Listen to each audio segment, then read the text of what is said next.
अमूमन हत्या के मामले में लोगों की सिंपैथी अक्सर मरने वाले के साथ होती है, मगर आज हम आपको जिस घटना की पूरी कहानी बताने जा रहे हैं, इसमें लोगों की हमदर्दी मरने वाले की बजाय मारने वाले यानी हत्यारे के साथ हो गई थी। जब केस की सुनवाई के दौरान यह हत्यारा कोर्ट में जाता है तो इसके पीछे हजारों लोगों की भीड़ चलती थी। सुनवाई के दौरान कोर्ट खचाखच भरा रहता था। कोर्ट के बाहर हत्यारे के समर्थन में नारेबाजी होती रहती थी। हालात तो ऐसे हो गए थे कि भारत के तत्कालीन प्रधानमंत्री और रक्षा मंत्री तक को इस हत्याकांड पर बयान देना पड़ा था। हम भारत के सबसे चर्चित हत्याकांड में से एक के.एम. नानावती केस के बारे में बात कर रहे हैं। तो आखिर के.एम. नानावती केस की पूरी कहानी क्या है? कत्ल किसका किया गया था? कातिल कौन था? कत्ल की असली वजह क्या थी और कोर्ट की सुनवाई के दौरान क्या कुछ हुआ था? चलिए जानते हैं सब कुछ सिलसिलेवार तरीके से। ये एक मर्डर केस जरूर था, मगर जिस तरीके से और जिस कारण से इस पूरे हत्याकांड को अंजाम दिया गया था वो अपने आप में काफी हैरान कर देने वाला था। इसे भारतीय इतिहास का पहला केस भी कहा जाता है जिसका मीडिया ट्रायल हुआ था। तो हम ये कहानी शुरू करें उससे पहले अगर आपने अब तक इस चैनल को सब्सक्राइब नहीं किया है तो जल्दी से चैनल को सब्सक्राइब कर हमारी लेटेस्ट वीडियो के लिए बेल आइकन दबाकर नोटिफिकेशन जरूर ऑन कर लें। चलिए अब कहानी शुरू करते हैं। इस पूरी कहानी के सबसे अहम किरदार हैं कवस मानेकशॉ नानावती। कवस मानेकशॉ नानावती या के.एम. नानावती का जन्म 1925 में एक संपन्न पारसी परिवार में हुआ था। शुरुआती पढ़ाई लिखाई के बाद ये आगे की पढ़ाई के लिए इंग्लैंड चले जाते हैं। वहीं वो नेवी से भी जुड़ जाते हैं। इंग्लैंड में रहते हुए ही 1949 में के.एम. नानावती की मुलाकात सिल्विया नाम की एक लड़की से होती है। के.एम. नानावती लंबी चौड़ी कदकाठी के थे तथा वो देखने में काफी आकर्षक भी थे। इस कारण पहली ही मुलाकात में सिल्विया के.एम. नानावती की तरफ आकर्षित हो जाती हैं और देखते ही देखते इन दोनों में गहरी दोस्ती हो जाती है। ये दोस्ती इतनी ज्यादा बढ़ती है कि एक दिन के.एम. नानावती सिल्विया से पूछ ही लेते हैं कि क्या तुम मेरी वाइफ बनोगी? और बस सिल्विया की हां के बाद एक नई कहानी की शुरुआत हो जाती है। सिल्विया के यस कहते ही के.एम. नानावती बेहद ही सादगी के साथ इंग्लैंड में ही एक लोकल कोर्ट में जाकर शादी कर लेते हैं। शादी के समय नानावती की उम्र 24 साल थी, जबकि सिल्विया 18 साल की थी। शादी के बंधन में बंधने के बाद के.एम. नानावती और सिल्विया मुंबई आकर बस जाते हैं। यहाँ के.एम. नानावती इंडियन नेवी के साथ जुड़कर देश की सेवा में लग जाते हैं। यहां तक इनकी जिंदगी बेहद ही खूबसूरत थी। बीतते समय के साथ इनकी जिंदगी में हर तरह की खुशियां आती रहती हैं। के.एम. नानावती और सिल्विया 3 बच्चों के माता पिता भी बनते हैं। इनके घर 2 बेटे और 1 बेटी का जन्म होता है। क्योंकि के.एम. नानावती भारतीय नेवी में थे और उस समय के सबसे काबिल अफसर में गिने जाते थे, इस कारण बीतते समय के साथ इंडियन नेवी में उनका कद भी बड़ा हो गया था। इस कारण वो ज्यादातर अपनी ड्यूटी पर ही रहते थे और अधिक जिम्मेदारी की वजह से परिवार को बहुत कम समय दे पाते थे। फिर भी इन दोनों में काफी प्यार था और ये पूरा परिवार एक खुशहाल जिंदगी जी रहा था। ये बात 1959 की है। के.एम. नानावती की पोस्टिंग आईएनएस मैसूर पर थी तथा नेवी में वो सेकंड इन कमांड के पोस्ट पर थे। एक लंबी पोस्टिंग के बाद 18 अप्रैल 1959 को नानावती अपनी ड्यूटी से छुट्टी मिलने के बाद मुंबई स्थित अपने घर पर आते हैं। इस बार घर आने पर नानावती को घर का माहौल काफी बदला बदला लगता है। इन दोनों की शादी को 10 साल हो गए थे, मगर यह पहली बार हो रहा था जब सिल्विया नानावती से दूर रहने की कोशिश कर रही थी। नानावती जब भी कोई बात करने की कोशिश करते, सिल्विया वहां से हट जाया करती थी। सिल्विया की इन हरकतों से नानावती को शक होने लगता है कि सिल्विया की जिंदगी में जरूर कुछ अलग हुआ है, तभी वो दूर रहने की कोशिश कर रही है। इसके बावजूद के.एम. नानावती पत्नी की सभी हरकतों को नजरअंदाज करते हुए रिश्तों को सामान्य बनाने की पूरी कोशिश में लगे रहते हैं। इन सब में कई दिन बीत जाते हैं, मगर रिश्तों में कोई सुधार नहीं आता है। मूड चेंज करने के लिए के.एम. नानावती परिवार समेत फिल्म देखने का प्लान बनाते हैं और 27 अप्रैल 1959 के एक 3 बजे के शो के लिए कुल 5 टिकट ले लेते हैं। सोच ये थी कि शायद साथ में फिल्म देखेंगे तो रिश्तों में बढ़ रही कड़वाहट दूर होगी, मगर जब नानावती फिल्म देखने के प्लान के बारे में बताते हैं तो बात और बढ़ने लगती है। इसी बहस के बीच के.एम. नानावती फाइनली सिल्विया से पूछते हैं कि आखिर तुम्हें क्या हुआ है, तुम मुझसे दूर भागने की कोशिश क्यों कर रही हो? सिल्विया कोई जवाब नहीं देती हैं। के.एम. नानावती अगला सवाल करते हैं कि क्या तुम मुझसे अब भी प्यार करती हो? इस पर भी सिल्विया का कोई जवाब नहीं आता है। अब नानावती का अगला सवाल था, क्या तुम किसी और से प्यार करने लगी हो? सिल्विया इस सवाल के जवाब में भी खामोश रहती हैं। ये खामोशी केएम नानावती को कम से कम इस बात का जवाब दे ही देती हैं कि अब सिल्विया किसी और से प्यार करती हैं। इसी के बाद नानावती सिल्विया से पूछते हैं, क्या वो आहूजा है? आहूजा का नाम सुनते ही सिल्विया हां में सर हिलाती हैं। सिल्विया के हां कहते ही नानावती एकदम से शॉक्ड रह जाते हैं और बिल्कुल खामोशी के साथ कुछ मिनट तक वहीं पर बैठे रहते हैं। आखिर ये आहूजा कौन था जिसके बारे में केएम नानावती ने सिल्विया से पूछा था? आहूजा का पूरा नाम प्रेम भगवान दास आहूजा था, जो सिंधी समुदाय से आते हैं। प्रेम आहूजा का भी संबंध एक अमीर घराने से था तथा आहूजा खुद भी कई तरीके के बिजनेस को हैंडल करता था। मुंबई में रहने के दौरान ही प्रेम आहूजा तथा केएम नानावती की दोस्ती हुई थी। धीरे धीरे इन दोनों की दोस्ती बढ़ती चली जाती है और दोनों एक दूसरे के घर आना जाना भी शुरू कर देते हैं। वैसे तो दोस्ती केएम नानावती तथा प्रेम आहूजा के बीच थी, मगर जब केएम नानावती वापस अपनी ड्यूटी पर चले जाते हैं तब भी प्रेम आहूजा का नानावती के घर पर आना जाना जारी रहता है, क्योंकि शुरुआती कुछ ही मुलाकात के बाद नानावती की पत्नी सिल्विया का झुकाव प्रेम आहूजा की तरफ हो जाता है और देखते ही देखते सिल्विया आहूजा से प्यार करने लगती हैं। अब जबकि सिल्विया ने अपने पति के सामने प्रेम आहूजा से अपने प्रेम का इकरार कर लिया था, ऐसे में नानावती कुछ देर की खामोशी के बाद सिल्विया से कहते हैं कि मैं भी आहूजा से मिलना चाहता हूं। ये कहकर वो फिर खामोश हो जाते हैं। फिर थोड़ी देर बाद नानावती कहते हैं, तुम्हारे बगैर रहने से अच्छा है कि मैं खुद ही आत्महत्या कर लूं। नानावती के आत्महत्या की बात कहते ही सिल्विया तुरंत उन्हें शांत करने की कोशिश करने लगती है और कहती है कि तुम तो इस मामले में बिल्कुल निर्दोष हो। इसी मुद्दे को लेकर अगले कुछ मिनट तक इन दोनों में बातचीत होती रहती है और इसी बातचीत के दौरान अंत में केएम नानावती एक बार फिर से सिल्विया को कहते हैं कि अगर तुम प्रेम आहूजा को भूल जाओ तो हम अभी भी साथ रह सकते हैं। इस पर सिल्विया कुछ भी नहीं कहती हैं और बिल्कुल खामोश रहती हैं। सिल्विया की इस खामोशी में भी कहीं ना कहीं एक जवाब छिपा हुआ था, जिसे केएम नानावती समझ जाते हैं और सिल्विया से आखिरी सवाल पूछते हैं कि क्या तुम उससे यानी आहूजा से शादी करने वाली हो? क्या वो तुम्हारा और हमारे बच्चों का ख्याल रखेगा? इस पर भी सिल्विया कुछ जवाब नहीं देती हैं। केएम नानावती तथा सिल्विया के बीच ये पूरी बातचीत दिन के लगभग 1 बजे के आसपास हुई थी। इस पूरी बातचीत के होते होते फिल्म देखने का समय भी हो जाता है। इतना सब कुछ होने के बावजूद नानावती फिल्म देखने जाने का प्लान चेंज नहीं करते हैं, बल्कि सभी बातों को खत्म करके सभी को फिल्म देखने जाने के लिए तैयार होने के लिए कहते हैं और फाइनली ये सभी अपनी कार से मेट्रो थिएटर की तरफ निकल चलते हैं, जहां उन दिनों टॉम थंब नाम की फिल्म लगी हुई थी।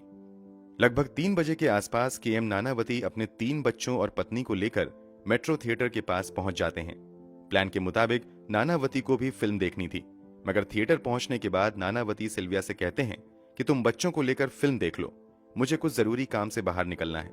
मैं 6 बजे तक आकर फिर से तुम लोगों को थिएटर से रिसीव कर लूंगा। नानावती के इतना कहने के बाद सिल्विया अपने बच्चों को लेकर थिएटर में चली जाती है, जबकि केएम नानावती अपनी गाड़ी बढ़ाते हुए दूसरे रास्ते पर निकल जाते हैं। ये रास्ता उस ओर जा रहा था जहां समुंदर में आईएनएस मैसूर ठहरा हुआ था। नेवल बेस पर पहुंचने के बाद केएम नानावती उस समय इस शिप पर तैनात अधिकारी से कहते हैं कि मुझे कुछ जरूरी काम से शहर के बाहर जाना है, इसलिए सेल्फ प्रोटेक्शन के लिए मुझे अपनी गन चाहिए। नानावती के इतना कहने के बाद वहां पर तैनात अधिकारी कागजी कार्यवाही करने के बाद नानावती को उनका लाइसेंसी पिस्तल तथा 6 बुलेट एक लिफाफे में बंद करके दे देते हैं। नानावती वहां से बंदूक तथा बुलेट लेने के बाद अपनी गाड़ी प्रेम आहूजा की गाड़ी के शोरूम की तरफ मोड़ देते हैं। जैसे ही नानावती प्रेम आहूजा के शोरूम पर पहुंचते हैं, पता चलता है कि थोड़ी देर पहले ही आहूजा वहां से निकल चुका है। क्योंकि प्रेम आहूजा नानावती का दोस्त भी था, इसलिए नानावती को प्रेम आहूजा के घर के बारे में भी अच्छे से पता था। इसलिए नानावती अपनी गाड़ी मालाबार हिल के नेपियन सी रोड स्थित जीवन ज्योति अपार्टमेंट की तरफ मोड़ देते हैं। इसी जीवन ज्योति अपार्टमेंट के 2nd फ्लोर पर प्रेम आहूजा का फ्लैट था। अभी शाम के लगभग 4:20 हो रहे थे। केएम नानावती अपनी गाड़ी नीचे पार्क करके 2nd फ्लोर पर जाकर दस्तक देते हैं। घर का दरवाजा घर की नौकरानी अंजनी रापा खोलती हैं। अंजनी भी नानावती को अच्छे से जानती थी। नानावती के घर में एंटर करते ही वो समझ जाती हैं कि ये प्रेम आहूजा से ही मिलने आए हैं, इसलिए अंजनी इशारा करते हुए बताती हैं कि प्रेम कमरे में है। ऑफिस से आने के बाद प्रेम आहूजा अभी अभी बाथरूम से नहाकर निकला था और इस समय बदन पर तौलिया लपेटे हुए एक आईने के सामने खड़ा होकर अपने बाल झाड़ रहा था। केएम नानावती सीधे प्रेम आहूजा के कमरे में चले जाते हैं। अचानक से नानावती को अपने कमरे में देखकर प्रेम आहूजा सरप्राइज्ड रह जाता है। प्रेम आहूजा अभी कुछ कह पाता उससे पहले ही नानावती सीधे प्रेम आहूजा से पूछते हैं कि क्या तुम सिल्विया से प्यार करते हो और क्या तुम सिल्विया से शादी करने के बाद उसका और हमारे बच्चों का ख्याल रख सकते हो। जवाब में तुरंत प्रेम आहूजा कहता है कि क्या मैं जितनी औरतों के साथ सोता हूं सभी से शादी कर लूंगा। प्रेम आहूजा की यह बात सुनकर नानावती को काफी गुस्सा आता है और दोनों में बहस होने लगती है। प्रेम आहूजा नानावती से कहता है कि मैं तुम्हें धक्का मारकर यहां से निकाल दूं, उससे बेहतर है कि तुम खुद ही यहां से निकल जाओ। अभी इन दोनों में बहस हो ही रही थी कि तभी नीचे कमरे में बैठी प्रेम आहूजा की बहन मैमी आहूजा को ऊपर के कमरे से तेज आवाज आती है। वो भागते हुए अपने भाई के कमरे में जाती हैं तो देखती हैं कि प्रेम आहूजा नीचे खून से लथपथ पड़ा हुआ है, जबकि वहीं पर केएम नानावती अपनी बंदूक लिए खड़े हैं। नानावती कुछ देर तक वहीं पर खड़े रहते हैं और फिर थोड़ी देर बाद वहां से निकलकर वेस्टर्न नवल कमांड के मार्शल के पास जाते हैं और उन्हें बताते हैं कि मैंने किसी को गोली मार दी है। नानावती के ऐसा कहते ही वो मार्शल नानावती से कहते हैं कि तुम सीधे थाने में जाकर सरेंडर कर दो। इसके बाद केएम नानावती लगभग शाम के 6 बजे गामदेवी पुलिस स्टेशन जाते हैं। थाने पहुंचकर नानावती डीएसपी जॉन लोबो से ही पूछते हैं कि लोबो साहब का कमरा कहां है। जवाब में जॉन लोबो कहते हैं कि मैं ही जॉन लोबो हूं। इस पर नानावती कहते हैं कि मुझे नहीं पता क्या हुआ है, मगर मैंने एक आदमी को गोली मार दी है। अब तक प्रेम आहूजा की मौत की खबर जॉन लोबो तक आ चुकी थी, इसलिए जवाब में जॉन लोबो कहते हैं कि हां, मुझे पता है, वो आदमी मर चुका है। प्रेम आहूजा की मौत की खबर सुनते ही नानावती बिल्कुल खामोशी से वहीं पर बैठ जाते हैं। चूंकि नानावती अभी पूरी यूनिफॉर्म में थे तथा सीधे नेवल बेस के बड़े अधिकारी से पुलिस थाने में नानावती के बारे में पहले ही फोन आ चुका था, इसलिए पुलिस अधिकारी नानावती से बड़े ही तमीज के साथ पेश आते हैं। यहां तक कि नानावती को चाय भी ऑफर किया जाता है, मगर चुपचाप बैठे नानावती चाय पीने से इनकार कर देते हैं और वो बस एक गिलास पानी लाने के लिए कहते हैं।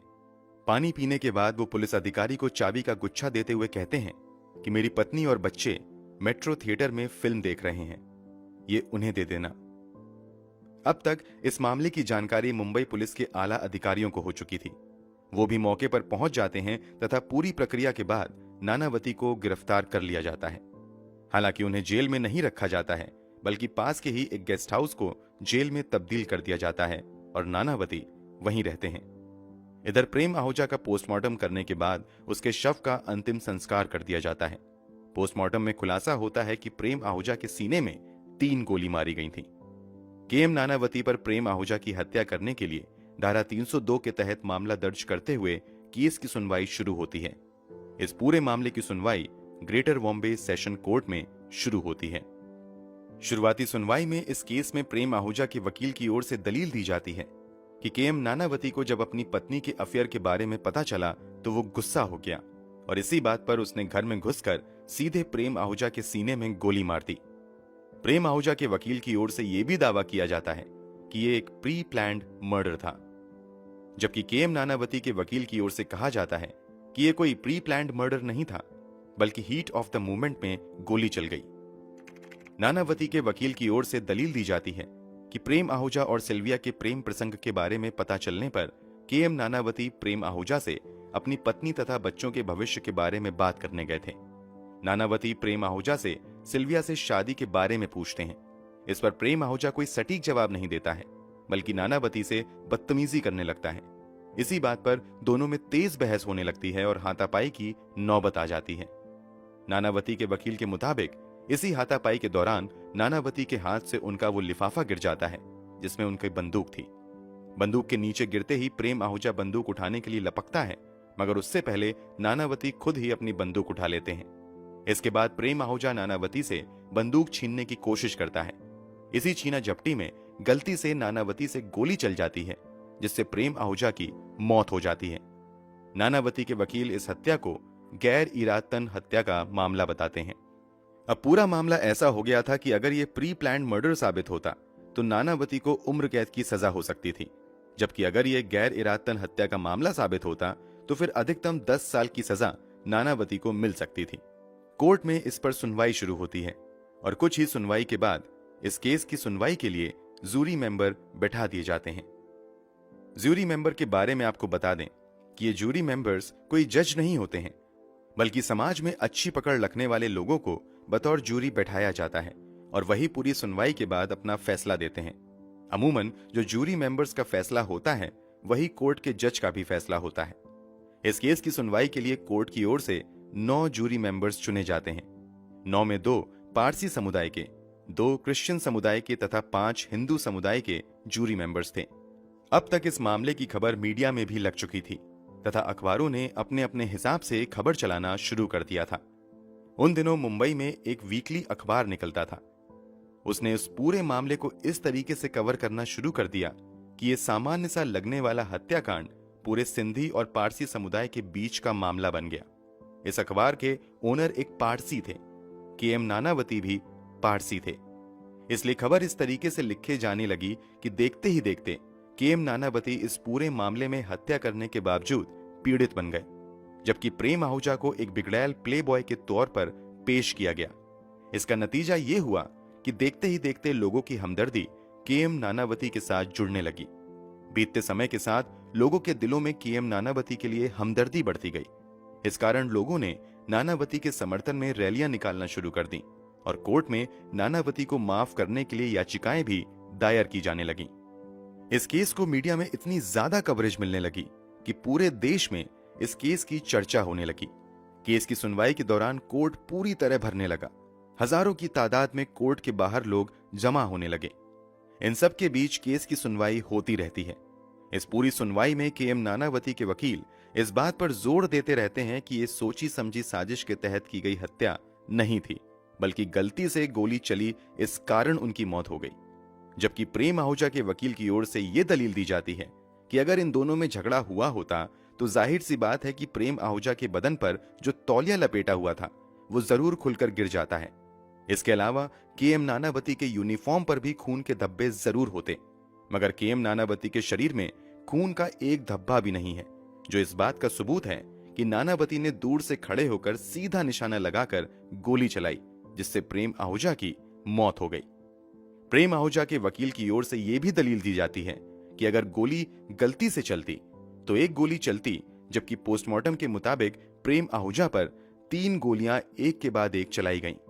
इन सभी दलीलों के बावजूद जूरी मेंबर्स द्वारा पूरी सुनवाई के बाद एक हैरान कर देने वाला फैसला लिया जाता है। पूरी सुनवाई खत्म होने के बाद फाइनली जूरी मेंबर्स द्वारा 8-1 के अंतर से फैसला सुनाते हुए इस पूरे मामले में के.एम. नानावती को निर्दोष करार दे दिया जाता है।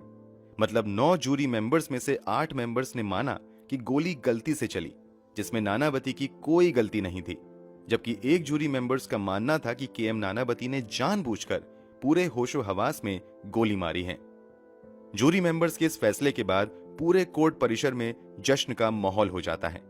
कहा जाता है कि इस फैसले के बाद लोगों ने नानावती के समर्थन में नारे लगाने शुरू कर दिए और कईयों ने तो पैसा लुटाना शुरू कर दिया। पारसी समुदाय इस फैसले को अपनी जीत के तौर पर देखने लगा, जबकि सिंधी समुदाय में इस फैसले की वजह से गुस्सा भर गया।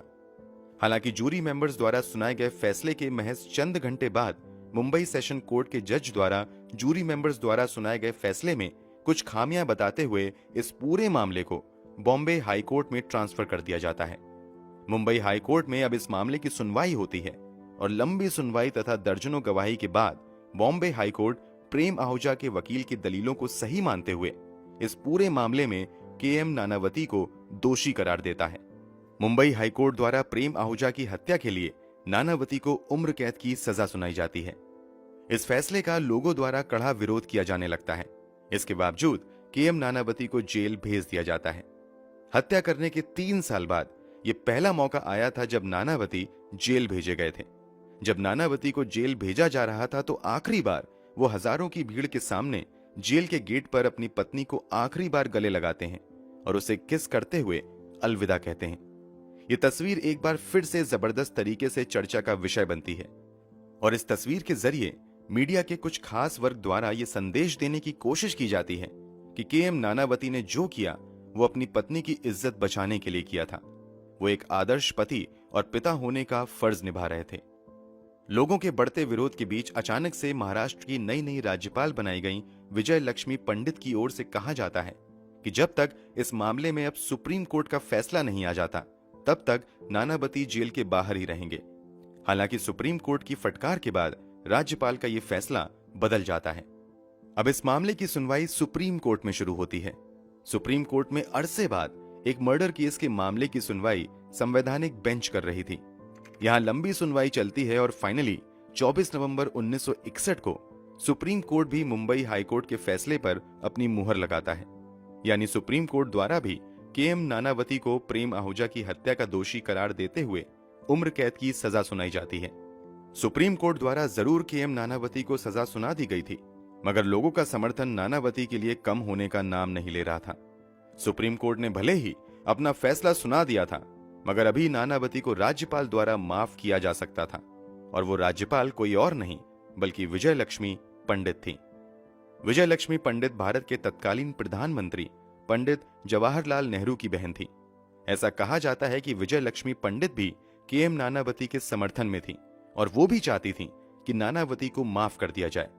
मगर यहां समस्या ये थी कि अगर नानावती को माफ कर दिया जाता तो एक तरफ जहां पारसी समुदाय खुश होता, तो दूसरी तरफ इस फैसले से सिंधी समुदाय नाराज हो सकता था। इस चक्कर में लगभग 3 साल तक नानावती की मर्सी पिटीशन राज्यपाल की ऑफिस में ही रहती है। मगर इसी बीच राज्यपाल के ऑफिस में भाई प्रताप नाम के एक स्वतंत्रता सेनानी तथा उस समय के बड़े बिजनेसमैन की माफी की अर्जी आती है। कुछ समय पहले ही एक बिजनेस में भाई प्रताप की चोरी पकड़ी गई थी और उन्हें गिरफ्तार करके जेल भेज दिया गया था। भाई प्रताप सिंधी समुदाय के बड़े सम्मानित व्यक्ति थे। एक स्वतंत्रता सेनानी होने के नाते भी इनका काफी सम्मान था। भाई प्रताप की माफी की अर्जी आते ही एक बार फिर से नानावती को माफी देने की कोशिश भी शुरू हो जाती है। दरअसल डील ये होती है कि अगर भाई प्रताप को माफी दी जाएगी तो नानावती को भी माफी दी जाएगी। इस तरह भाई प्रताप की माफी से सिंधी समुदाय खुश हो जाएगा और नानावती की माफी से पारसी समुदाय खुश हो जाएगा। इसी के बाद प्रेम आहूजा की बहन से नानावती को माफ करने के संबंध में एक लेटर राज्यपाल को लिखवाया जाता है। इस लेटर के मिलने के बाद फाइनली एक साथ के.एम. नानावती को तथा भाई प्रताप को जेल से 1962 में रिहा कर दिया जाता है। इस रिहाई से सिंधी तथा पारसी समुदाय के बीच जो तनाव की स्थिति बनी थी वो भी खत्म हो जाती है। इस पूरे केस की सुनवाई के दौरान राम जेठमलानी एक बड़े वकील के तौर पर अपनी पहचान बनाने में भी कामयाब हो जाते हैं। कहा जाता है कि ये राम जेठमलानी का पहला बड़ा केस था और बखूबी उन्होंने इस केस में कामयाबी भी हासिल की। ये इतना हाई प्रोफाइल केस हुआ था कि भारत के तत्कालीन रक्षा मंत्री और प्रधानमंत्री पंडित जवाहरलाल नेहरू पर के.एम. नानावती की पर्दे के पीछे से मदद करने के आरोप लगे थे। बाद में इन लोगों ने मीडिया में आकर सफाई दी थी कि नानावती की कोई मदद नहीं की जा रही है। जेल से छूटने के बाद के.एम. नानावती अपने परिवार और बच्चों समेत कनाडा चले जाते हैं और लगभग 75 वर्ष की उम्र में 2003 में इनकी मृत्यु कनाडा में ही होती है। नानावती की पत्नी और उनके बच्चे फिलहाल किस हालत में हैं और कहां हैं, उनके बारे में पब्लिकली बहुत ज्यादा जानकारी उपलब्ध नहीं है। दोस्तों, इस पूरे मामले में आपकी क्या राय है, कमेंट बॉक्स में जरूर बताएं। अगर आपको हमारी मेहनत पसंद आई हो तो इस वीडियो को लाइक करते हुए शेयर भी करें। अगर आपने अब तक इस चैनल को सब्सक्राइब नहीं किया है तो जल्दी से चैनल को सब्सक्राइब कर लें, बेल आइकन दबाकर नोटिफिकेशन जरूर ऑन कर लें। मिलते हैं क्राइम की दुनिया से जुड़ी ऐसी ही एक और सच्ची कहानी के साथ अगली वीडियो में। धन्यवाद।